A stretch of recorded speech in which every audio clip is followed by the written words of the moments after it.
Hello, everyone. Welcome to David Galata Book Dreamer. I'm David Galata, and I'm the one dreaming books.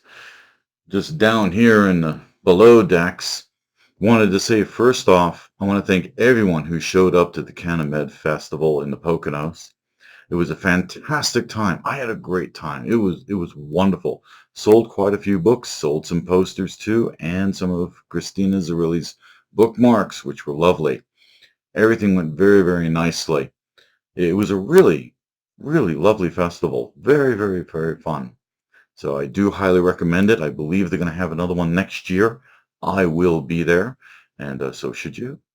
It was very, very nice. If you want, there is a short little reel here on my YouTube page that I show off my booth. Yeah, take a look. Let me know what you think of it. It was the first time I was able to put out the full booth, which was really exciting. I mean, just to be able to get the whole thing ready and just it was marvelous. It was marvelous. The setup worked up very, very nicely. All right, as promised, this week I am talking about the Sol System Colonies that are part of the backdrop for my Ganji's universe. The Sol System was colonized by the Terran Conglomerate, and I'm putting that date about 500 years from now. Why so long? Because we're slow. I mean, look at our space program today compared to, say, the 1970s. We've taken a step backward. We're just not interested in it right now. We may not be for some time, and I expect there will be interest in space exploration, and then there will be a lack of interest of space exploration, on and off and on and off. Now that I'm thinking of it, I don't think it was 500. I think it was 300 years. Either which way, it's a long time from now. And I think it's going to take us a long time because we lack the will. We don't have an emergency that is forcing us to do this. And I think it will take an emergency before humanity truly steps out amongst the stars. Just seems to be the only way we get anything done is by having something hanging over our necks and forcing us into action. Otherwise, we just sit back and go, things are fine. Why should we bother? It's really difficult. It's really, expensive. Why should we go through all of that? And, shouldn't we focus on things here? And well, except there are things out there that would help tremendously with the things down here, including rare earth elements. I find that really a funny phrase because most of those rare earth elements are found in asteroids. They're not found here. They're rare here. They're hard to get here.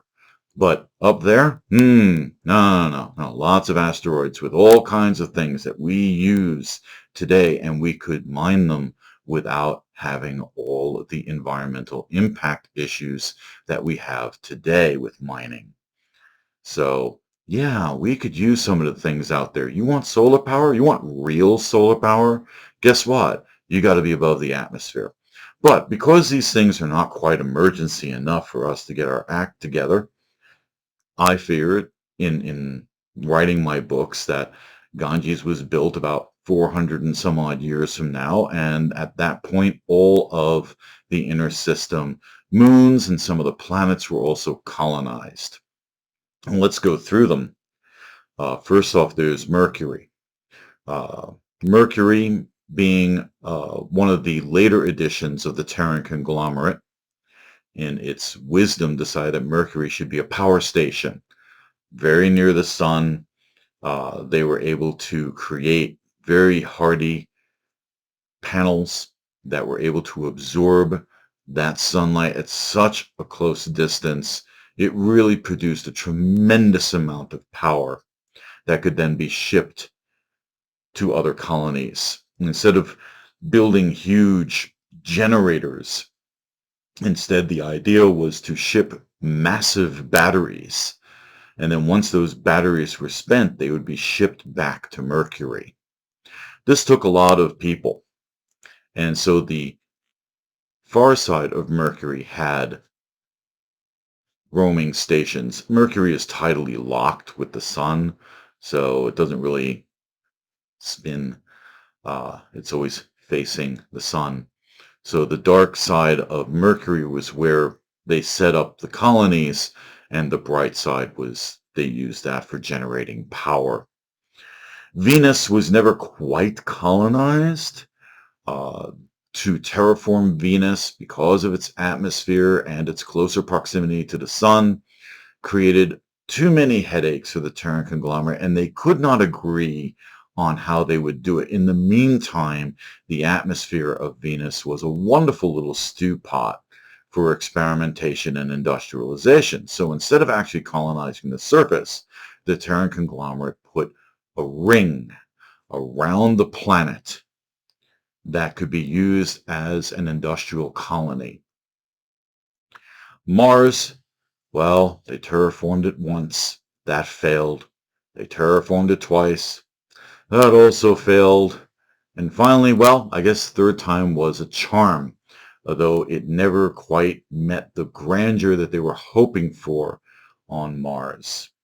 And a lot of the things they learned from terraforming Mars, they placed the people who had studied such things in Ganges, in its planetary sector, to begin the voyage and possibly refine the terraforming process as they went along, which Ganges did very successfully. Mars was mainly a project of the African bloc and the Pan-Asian government, and they were at odds with each other. Both of them highly technical, both of them very, very solid with being excellent shipwrights and builders of computers and makers of technology. The two were always competing with each other, and this led to a series of border wars between the two colonies that split Mars in half. The asteroids became an industrial zone. The asteroid belt was suddenly filled with docks. It was filled with mining operations, uh, little orbital stations, and little, I mean, massive kilometer-long things, but not nearly the size of the orbital stations surrounding Earth itself. And the asteroids were moved about. For example, the Ceres Juno facility, where they moved Ceres and Juno closer together and linked them to make one huge dry dock in which Ganges was built. Jupiter, well, they didn't, of course, make any colonies on Jupiter itself, but its moons became covered. Absolutely covered with the amount of water Europa had, the territory of Ganymede. They had and the chemical wonders of Io. They had a lot of really productive colonies. And again, many of these were split by which of the 9 members of the Terran Conglomerate were setting up colonies on those moons. There were rock wars. There were many, many wars that threatened to spark a tinderbox, which was Earth. Terra became, the real bomb in the system. And that was a very difficult thing to manage, especially with the colonies being so flung out there. Saturn was very much the same. Titan was a chemical wonder, and all of its moons were eventually colonized and utilized for an overgrowing population. It just wasn't sustainable. They had colonies on the moons of Uranus, Neptune, and Pluto and Charon were also heavily populated. From there, they would bring in comets from the Oort cloud and Kuiper belt, and they would bring those in and planetoids and crunch them down for industry and for water, for gases, for minerals that would then be shipped to Terra. And that operation was pretty much the back end of the solar system. However, the Terran Conglomerate took the edge of the solar system very seriously, and so there was a huge military presence at Pluto, all of them eyeing each other more than actually looking outward, which was why they were there. No, instead they're eyeing each other and, all guns ready. So this was the state of the Sol system. As for our moon, Earth's moon, Luna was covered with cities. Most of these were just giant structures that were dug into the surface. There were also undersurface cities that dug themselves into the regolith of the moon. And the moon changed its character.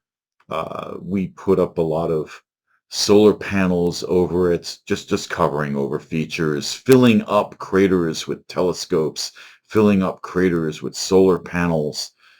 We dug the moon out, and it became, in many ways, its own nation city. And it was constantly trying to become another part of the Terran Conglomerate with its own seat in council, with its own government. But being so close to Earth, they never really had a chance.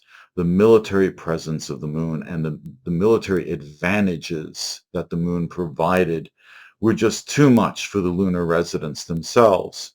And so they remained under the thumb of the Terran Conglomerate. So this was the system.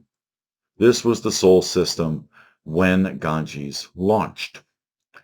And it was always at odds with itself. It was always fighting over resources, constantly squabbling over territory and ideologies. Those ideologies were very far from each other. The 9 member nations of the Terran Conglomerate despised each other, feared each other tremendously, and were always plotting to stab each other in the back. So some of the people of the Sol system felt that the crew of Ganges, which at the time numbered 50 million, were lucky. They were the lucky ones who actually got out of the Sol system to explore deep space and terraform dead worlds for future colonists. There were tremendous demands for colony ships. Everyone started building them, and it became almost riotous as each one had to wait its turn as Ganges went from star to star rebuilding worlds. And this went on for 1,000 years, with the demands of Terra being screamed into Ganges' main antennas and its main transmitters and its beacons for generation upon generation as things devolved in the Sol system to the point where, well, something went wrong with the main transmitter of Ganges, and that big antenna that they used to have on Stella Sector just it failed. The whole thing failed. They had to tear it apart to find the error, and well, 3,000 years later, they're still looking for the error. They just couldn't take it anymore. Ganges just could not take the verbal and political abuse that was being spewed at them from the Terran Conglomerate. So this is why Ganges has a very dim view of planet dwellers, even though that is their purpose. They figure humanity is quite desperate. They're there to ensure that humanity has somewhere to go, and therefore humanity will survive. But at the same time, they had a lot of disdain for planet dwellers as being uncivilized, because they kept dividing themselves into nations that were constantly warring over property. And all the wealth of a system were not really on the planet. Oh, sure, you could dig under the mantle, pull things out. Yeah, you could drill deep, dig deep. Sure, okay, yeah, you can do that. But in the meantime, you're despoiling the very thing that was created for you. Instead, Ganges always left behind in its welcoming beacon message for new colonists that, hey, there's a lot of resources still in the asteroid belt here. And, oh, we left these industrial orbitals for you to use if you want, because, well, they're not going to take them with them.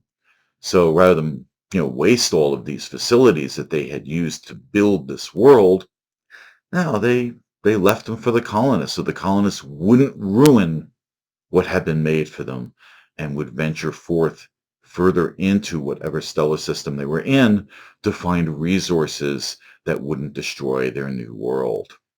So Ganges had a very different point of view, and that was not part of their original plan.